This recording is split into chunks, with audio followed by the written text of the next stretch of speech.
This is the model-based definition part of the class. We have 5 parts we're going to build. So I'm just going to middle click on this and it comes up with this model-based definition.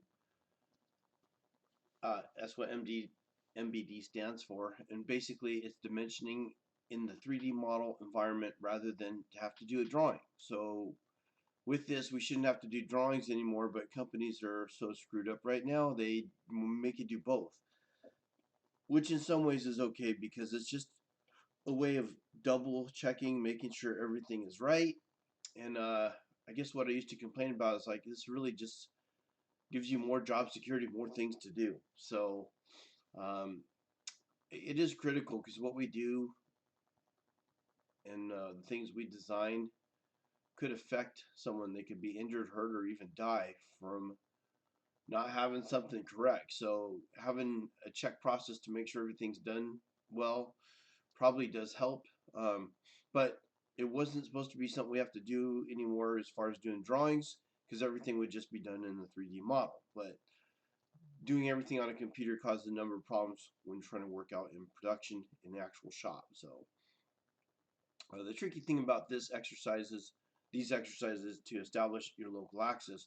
Once you establish a local axis, everything will be great. Now, I was trying to set this up so you could just click on these hyperlinks. It doesn't work. So I had to come back here and I just middle click on each one of these to get these all to come back up. So there's a checklist. It's going to be just like the part design checklist, except I don't need the measurements. I just need the inertia.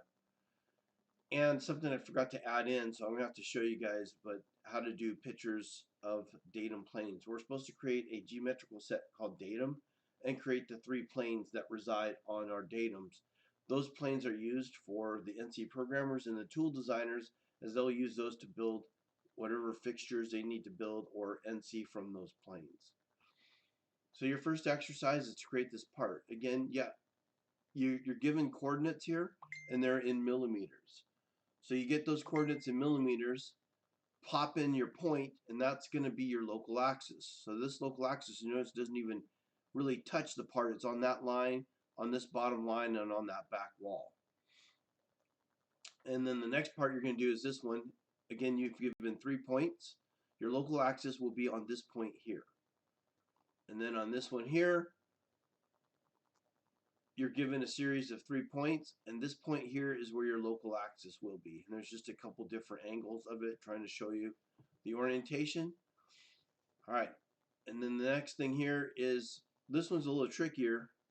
You're gonna have to establish this line here and a line that goes right down the middle, and this here becomes your local axis. And then this one over here, your local axis, it looks like it's at some weird angle, but again, the whole point of establishing a local axis is so you can work on this plane and then you can just build that shape like you normally would. So it'll be a little trickier, but once you establish a local axis, you should be fine. The parts are a little trickier than maybe what you've been doing. You'll find this in the Essentials book. So you should have this book by now. And those parts are in, with the dimensions are in that book. All right, so this is kind of really a lot more what I've done in production. So hopefully you guys get something out of this and learn a little bit about model-based definition and locating parts in a local axis.